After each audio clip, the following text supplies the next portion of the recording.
It seems like Disney has made a decision to return Jimmy Kimmel. Last Wednesday, we made the decision to suspend production on the show to avoid further inflaming a tense situation and an emotional moment for our country. It is a decision we made because we felt some of the comments were ill-timed and thus insensitive. It's bullshit. Every single person knew that it was not insensitive. Every single person involved in the decision-making process was just simply afraid. We have spent the last days having thoughtful conversations with Jimmy, and after those conversations, we reached a decision to return the show on Tuesday. I really hope Jimmy Kimmel comes back and is being way, way more aggressive. It's good. This is due to the pushback that they received from the public, okay? This is due to the pushback they received from the public, chat. That's it. This is not about Jimmy Kimmel. This is about something much larger than Jimmy Kimmel. This is about this administration's interest in attacking every single outlet and every single person that has a negative opinion over the administration, which also is not limited to just the woke left or whatever. It's certainly a bunch of conservatives as well. It's not like when you go on CNN and you hear from farmers who voted for Donald Trump and they say, I can't believe what he's doing with these tariffs. It's destroying us. Those farmers are also criticizing Donald Trump. Are you also going to arrest them as well? Well, if the Trump administration got its wishes across, recognizing their unpopularity, they would do that because their goal is to spark fear. Their goal is to design an enemy that is malleable, an enemy that can be branded an Antifa terrorist at any given moment. And that Antifa terrorist might be someone like myself today, but tomorrow it will be anyone and everyone, including Trump voters, Trump supporters, who actually don't like some of the policies because it directly harms them. It's that simple. If this administration is smart, they would move away from this like punishing speech attitude that they have, for the record.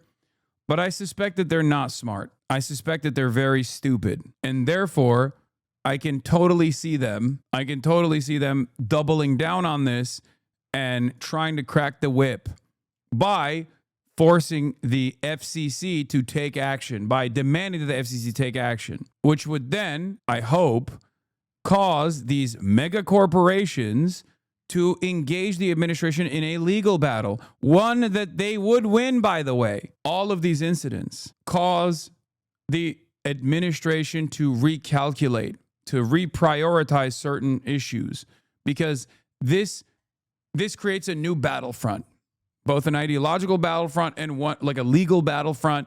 It takes up time and energy and investment, and it causes them to reconsider whether or not they should continue pursuing it. And it would not work if there wasn't public discontent.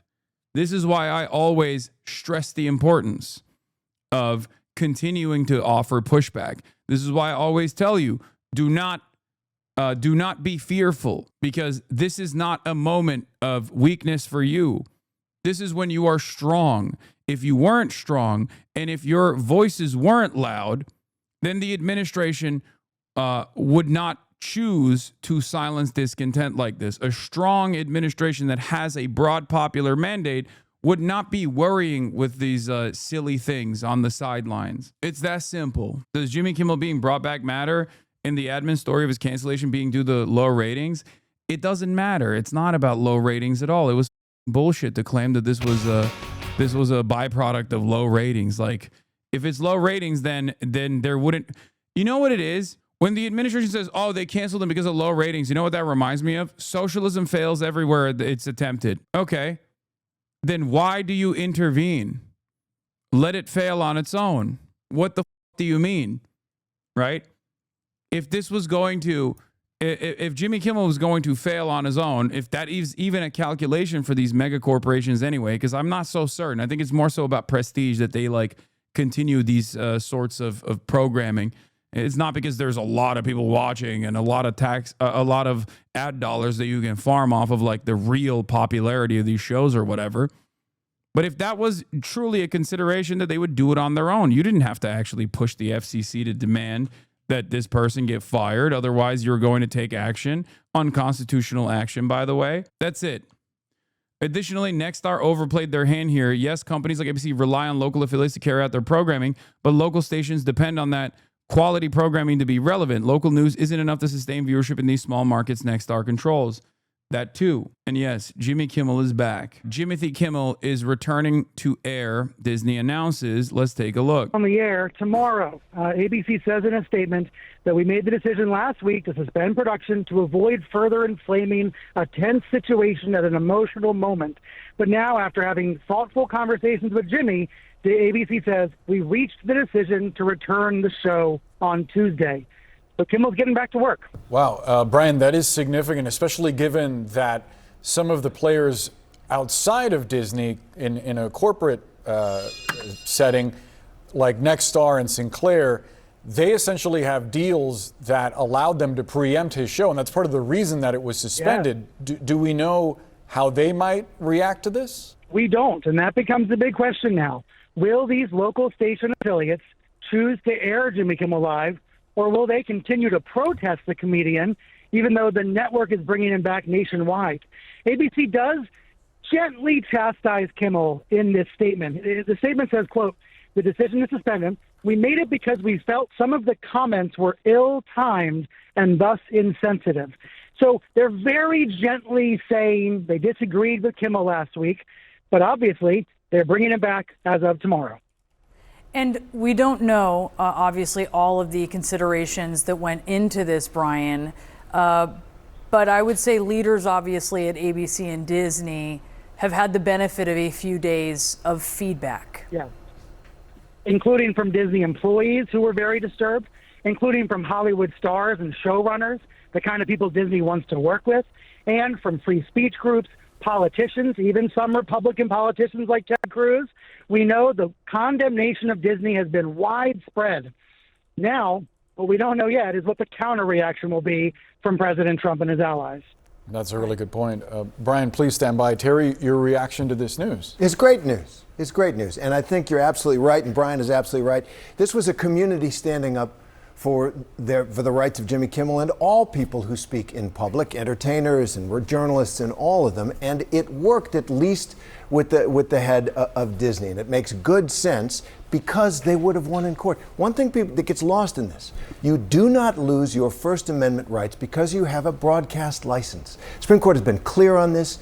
The government cannot take your license because of speech they don't like. You were talking about Katharine Graham when the news broke, and these are the considerations of these bigger companies about how they're going. There are degrees to this. I'm living out right now. Don't listen to me. There are degrees to this.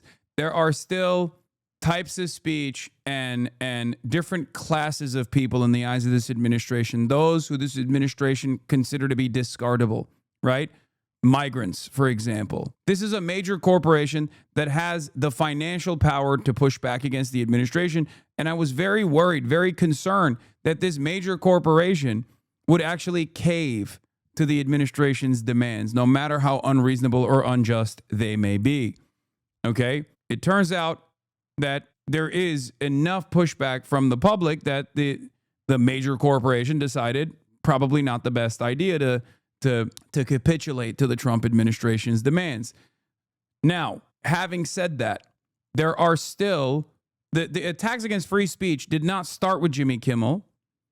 The attacks on the First Amendment did not begin with Jimmy Kimmel. Jimmy Kimmel simply was seen by enough members of the public as an overreach. The attacks against the First Amendment have been ongoing, okay, around pro-Palestinian advocacy, even under the Biden administration, and certainly escalated under the Trump administration. And it is a real shame that mainstream outlets did not adequately cover that when it was happening, okay? It's really frustrating. So remember, the fight continues. So it is upon all of us to tie back this attack on the First Amendment, this clear-cut attack on the First Amendment, back to the clear-cut attack that is ongoing against pro-Palestinian advocacy. Okay? We have to try and get people to recognize that this isn't just about Disney capitulating. This isn't just like we cannot rely exclusively on big corporations to fight back. Okay?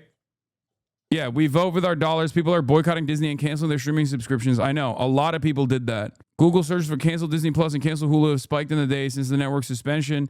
Some people were stating that they lost like almost $5 billion in revenue in a very short period of time. I'm not so certain that this was like a part of the pressure, but I mean, I'm sure it helped. Stock price, not revenue. Sorry, yeah, their stock price fell. They lost $5 billion in market cap. So they lost value, not revenue directly, but I'm sure they lost some revenue, which is why they lost value as well. Do you predict Nexstar and Sinclair will air Kimmel, or will they continue the cancellation? I can see them continuing their cancellation because they're much more right wing and much more. They have more to lose. They can't appear to be resisting against the administration in any capacity because of the FCC and because of the merger that is imminent for Nexstar. Sinclair is already incredibly right-wing. Nexstar is already incredibly right-wing. And on top of that, they have a mega merger that's coming up. TPUSA spokesperson Andrew Colvet is saying Disney and ABC caving and allowing Kimmel back on the air is not surprising, but it's their first mistake to make. Nexstar and Sinclair do not have to make that same choice. Once again, I am, I guess, not so shocked, but still very much annoyed that this is the major mover and shaker event for a lot of people. I don't want to be the friend who's too woke, but, you know, these are consequential decisions being made, which is why I took it seriously at the time.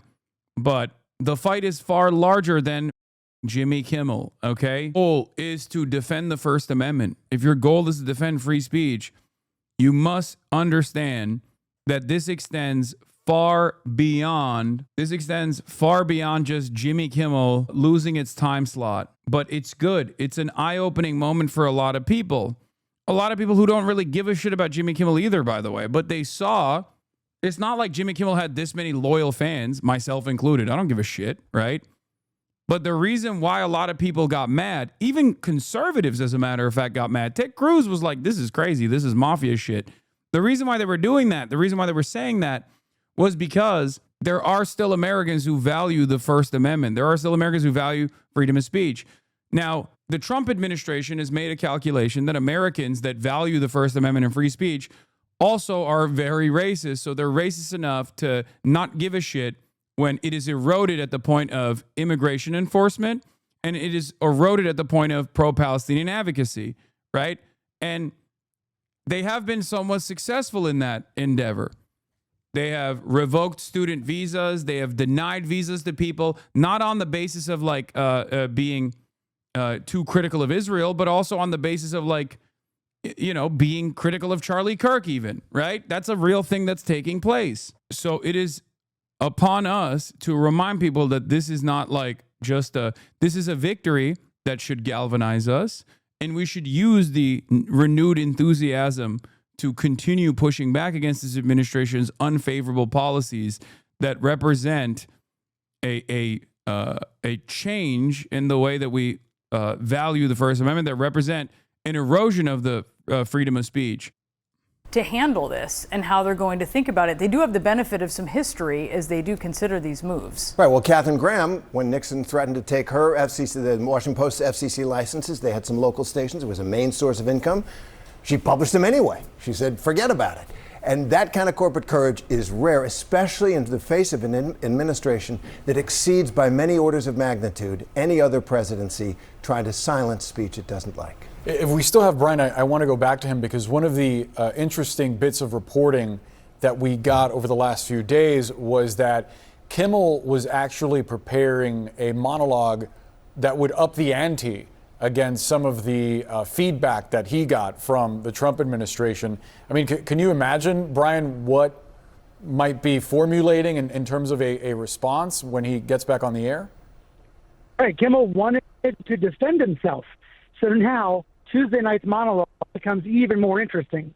What he will be critical, and it might affect what local stations decide to do going forward.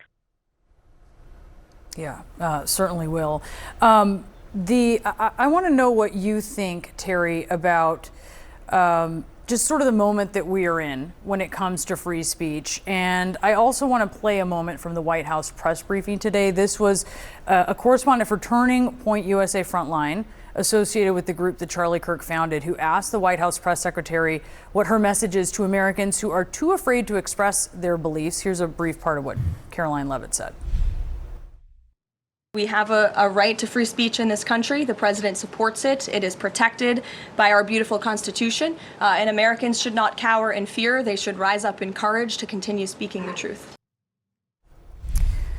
What do you think about what you're hearing from the White House there as we just get this news that Jimmy Kimmel will return to air tomorrow night? Right. Well, see what the White House says. Everybody should speak up except the ones that the president doesn't like. He just barked at my former colleague, Jonathan Karl. Maybe we'll come after you. When it's a white dude who's rich, who's a Hollywood guy, and he gets silenced like this, he gets suppressed like this, then all of a sudden it is a reminder for a lot of people that are also in the same position, if not as popular as Jimmy Kimmel, to go, oh shit, they're gonna come after us too. Does that make sense? Like there's a class interest here, not class in the Marxist sense, but there's a class interest that these guys do not have, a sense of solidarity they do not have for their counterparts in Gaza, for example. When Israel murders relentlessly hundreds of journalists in Gaza, they do not give a shit. There's not a single peep from any of these monsters, okay? But for Jimmy Kimmel, obviously they're going to be like, well, this is really messed up. You know, they're coming for all of us. They're coming for all of us. We got to do something about it. And this shows once again that the mainstream press does have a lot of motion still in getting this kind of information and creating an environment of panic, necessary panic in the eyes of many Americans. This is why I'm so frustrated with the media coverage surrounding all things related to Israel. I don't like the content of your news coverage. All of this is bedrock First Amendment rights that we all have. And I think they've overreached here. Most Americans, even many who support President Trump, did not like the kind of gangster talk that the head of the FCC said, you can do this the easy way, you can do it the hard way. And they understand how precious this right is, even for people that they disagree strongly with. There's good common sense about our First Amendment rights, and I think Trump is running up against that. Yeah, Senator Ted Cruz said it was out of Goodfellas, to your point there. Terry, thank you so much for being with us. Really appreciate it.